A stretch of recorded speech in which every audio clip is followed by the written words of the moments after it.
Hello friends, welcome to my channel Ajanta creation. मैं आपकी host और दोस्त शगुन। आज की इस वीडियो में हम आपके लिए लाए हैं विक्रम बेताल की कहानियां। विक्रम बेताल की कहानियां तो आपने बचपन में बहुत सुनी होंगी, जो कि बेताल पच्चीसी के नाम से प्रसिद्ध हैं। उसी में से पहली कहानी है पापी कौन है। आइए शुरू करते हैं आज की कहानी। हमने पिछली कहानी में पढ़ा था कि विक्रमादित्य बेताल को अपने कंधे पर डालकर पकड़ कर ले जा रहे हैं। अब सुनते हैं आगे की कहानी। कड़ी मेहनत के बाद राजा विक्रमादित्य ने एक बार फिर बेताल को पकड़ लिया। वह उसे अपने कंधे पर लाद कर शमशान की ओर ले चले। रास्ते में बेताल ने राजा को एक नई कहानी सुनाना शुरू की और बेताल बोला, एक बार की बात है, काशी में एक राजा था जिसका नाम प्रताप मुकुट था। उसके एक संतान थी जिसका नाम व्रज मुकुट था। एक दिन व्रज मुकुट दीवान के बेटे के साथ शिकार करने के लिए जंगल में गया। काफी घूमने के बाद उन दोनों को एक तालाब दिखा जिसमें कमल खिले थे और हंस उड़ रहे थे। दोनों दोस्तों ने वहां रुककर तालाब के पानी से हाथ मुंह धोया और पास ही बने महादेव के मंदिर में दर्शन करने चले गए। दोनों ने अपने घोड़े मंदिर के बाहर ही बांध दिए। फिर जब दोनों दोस्त दर्शन करके मंदिर से बाहर निकले तो उन्होंने देखा कि तालाब में एक राजकुमारी अपनी सहेलियों के साथ स्नान करने आई है। राजकुमारी को देखकर राजकुमार काफी खुश हुआ। राजकुमार और राजकुमारी दोनों एक दूसरे को देखकर मोहित हो गए, जबकि दीवान का बेटा वहीं एक पेड़ के नीचे आराम करने लगा।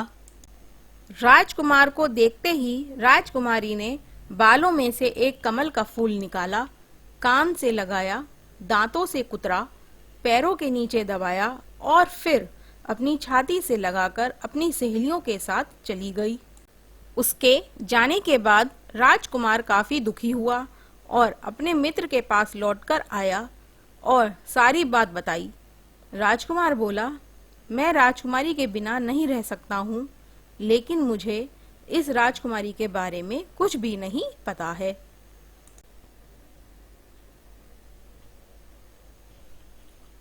वह कहाँ रहती है, उसका नाम क्या है। दीवान के बेटे ने सारी बातें सुनी और राजकुमार को दिलासा देते हुए बोला, राजकुमार आप घबराइए मत, राजकुमारी ने सब कुछ बताया है।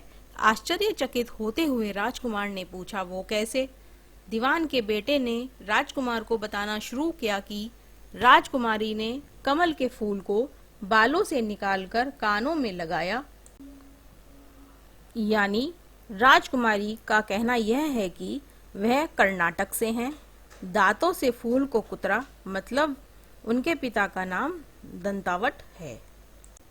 फूल को पांव से दबाने का मतलब था कि राजकुमारी का नाम पद्मावती है, और फूल को सीने से लगाने का मतलब था कि अब आप उनके हृदय में बस चुके हैं।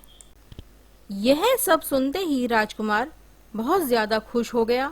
खुश होते हुए राजकुमार ने दीवान के बेटे से कहा कि मुझे कर्नाटक जाना है, मुझे वहां ले चलो। दोनों दोस्त कई दिनों तक घूमते फिरते कर्नाटक पहुंचे। जब वो दोनों राजमहल के निकट पहुंचे तो उन्होंने एक चरखा चलाती बुजुर्ग महिला दिखी। महिला को देखते ही दोनों घोड़े से उतरे और उसके पास जाकर कहा, माई, हम दोनों व्यापारी हैं, हम बहुत दूर से आए हैं, हमारा सामान अभी तक आया नहीं है, कुछ दिनों में हमारा सामान भी पहुंच जाएगा, हम दोनों को बस रहने के लिए थोड़ी सी जगह चाहिए। उनकी बातें सुनकर बुजुर्ग महिला की ममता जाग उठी। उसने कहा, बेटा, इसे अपना ही घर समझो, जब तक मन करे यहाँ रह सकते हो। इसके बाद दोनों उसके घर में रहने लगे।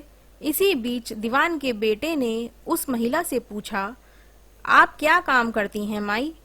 आपके यहाँ कौन कौन रहता है? आप कैसे अपना गुजर बसर करती हैं? इन सारे सवालों का जवाब धीरे धीरे उस महिला ने देना शुरू किया। उसने कहा, मेरा एक पुत्र है जो राजा के यहाँ नौकरी करता है। मैं राजा की पुत्री पद्मावती की दासी थी। बूढ़ी हो गई हूँ, इसलिए घर में ही रहती हूँ। महाराज खाने को दे देते हैं और पूरे दिन में एक बार राजकुमारी से मिलने चली जाती हूँ। इतना सुनते ही राजकुमार ने बूढ़ी औरत को कुछ धन दिया और राजकुमारी तक संदेश पहुंचाने को कहा। माई, कल तुम जब राजकुमारी के पास जाओ तो उससे कहना कि जेठ सुदी पंचमी को तुमने नदी के पास जो राजकुमार मिला था वो तुम्हारे राज्य में आ गया है। उस महिला की बात सुनते ही राजकुमारी गुस्सा हो गई। उन्होंने हाथों में चंदन लगाकर उस महिला के गाल पर तमाचा मारते हुए कहा, मेरे घर से निकल जाओ। बूढ़ी औरत ने घर लौटकर राजकुमार को सारी बातें बताईं। फिर राजकुमार के मित्र ने राजकुमार को धैर्य बांधते हुए कहा, राजकुमार आप चिंतित ना हो, राजकुमारी की बातों को समझने की कोशिश करें। ध्यान दें कि राजकुमारी ने उंगलियों को सफेद चंदन में डुबोकर गाल पर मारा है। इसका मतलब अभी कुछ दिन चांदनी के हैं। उनके खत्म होने के बाद अंधेरी रात में मिलूंगी। कुछ दिनों बाद बूढ़ी महिला फिर राजकुमारी के पास संदेशा लेकर पहुंची। इसके बाद राजकुमारी ने केसरी रंग में 3 उंगलियां डुबोकर बूढ़ी महिला को मुंह पर मारते हुए कहा, भागो यहाँ से। फिर उस महिला ने आकर राजकुमार को सारी बातें बताईं। राजकुमारी यह सुनकर बहुत दुखी हुआ। इस पर दीवान के बेटे ने राजकुमार से कहा, इसमें दुखी होने की कोई बात नहीं है राजकुमार। राजकुमारी ने कहा है कि अभी उसकी तबीयत ठीक नहीं है, तो इसलिए 3 दिन और रुक जाओ। 3 दिन बाद वो बूढ़ी महिला फिर राजकुमारी के पास पहुंची। इस बार फिर से राजकुमारी ने उस महिला को फटकारा और पश्चिम की खिड़की से बाहर जाने के लिए कहा। वो महिला फिर से राजकुमार के पास गई और सारी कहानी सुनाई। तब दीवान के बेटे ने राजकुमार को समझाते हुए कहा कि मित्र, राजकुमारी ने आपको उस खिड़की की तरफ बुलाया है। राजकुमार यह सुनते ही खुशी से उछल पड़ा। उसने बूढ़ी महिला के कपड़े पहनकर नारी का भेष धारण किया, इत्र लगाया और हथियार बांधकर राजकुमारी से मिलने चल पड़ा। राजकुमार महल पहुंचा और खिड़की के रास्ते राजकुमारी के कमरे में पहुंच गया। राजकुमारी वहां पर तैयार थी और राजकुमार का इंतजार कर रही थी। राजकुमार जैसे ही कमरे में गया, उसकी आंखें खुली की खुली रह गईं। राजकुमारी के कमरे में कई महंगी चीजें रखी थीं। रात भर राजकुमार और राजकुमारी साथ ही रहे। फिर जैसे ही दिन निकलने को आया, राजकुमारी ने उस राजकुमार को सबसे छिपा दिया। जब रात होने लगती तो राजकुमार बाहर आ जाता। इस तरह करते करते कई दिन बीत गए। फिर अचानक राजकुमार को अपने दोस्त की याद आई। राजकुमार को अपने दोस्त की चिंता हुई कि पता नहीं उसका दोस्त कहाँ होगा, कैसा होगा और उसका क्या हाल होगा। राजकुमार को दुखी देखकर राजकुमारी ने राजकुमार के दुख का कारण पूछा।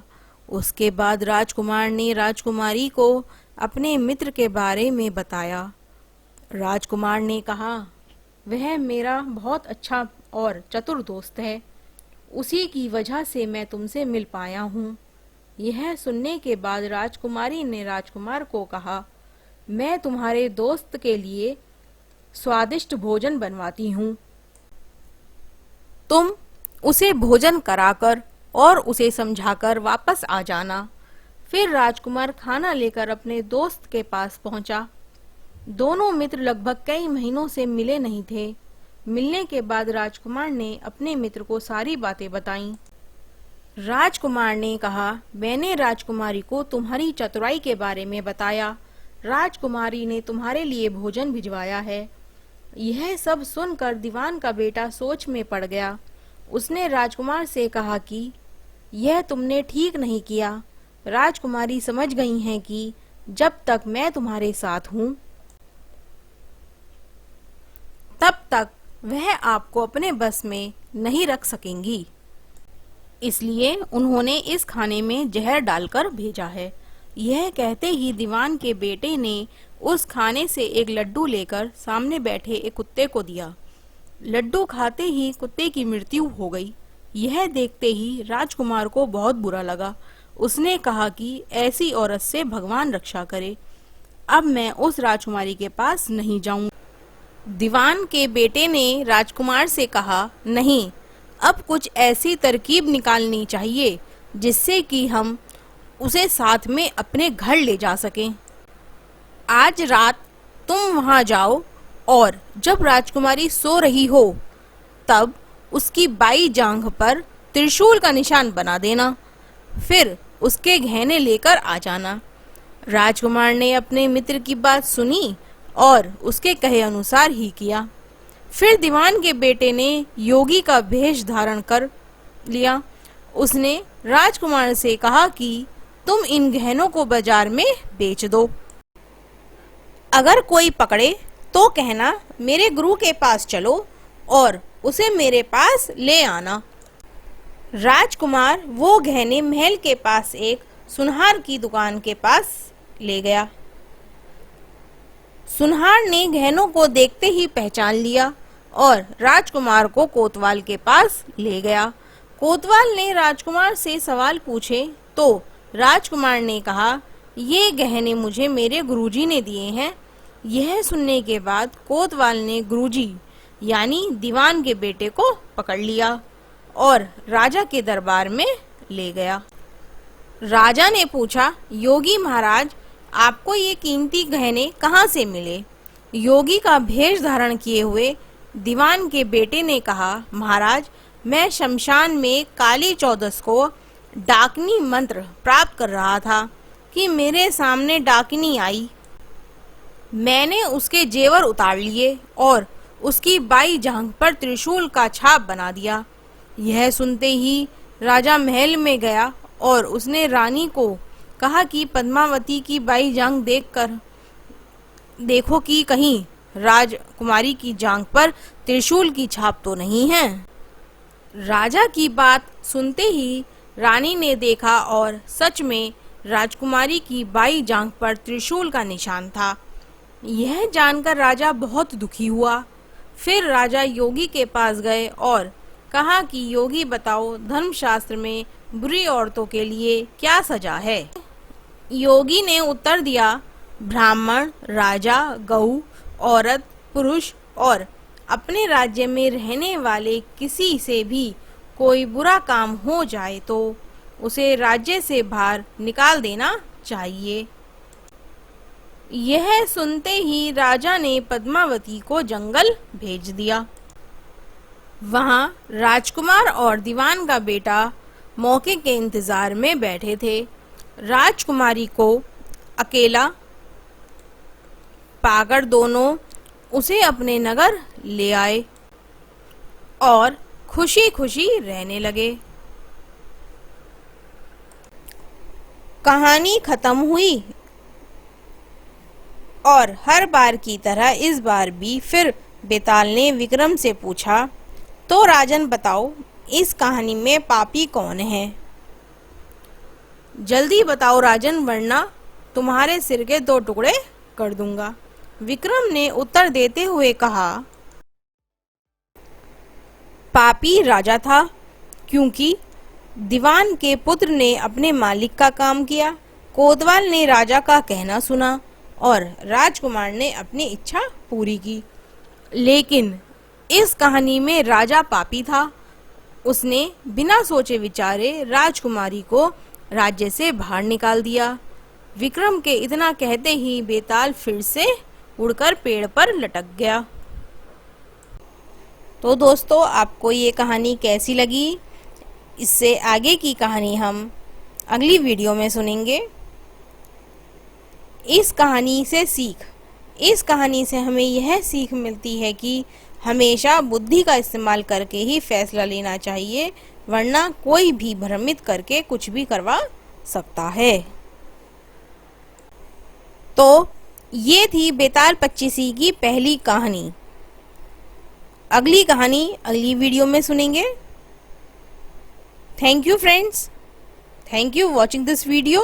Do not forget to like, share and subscribe.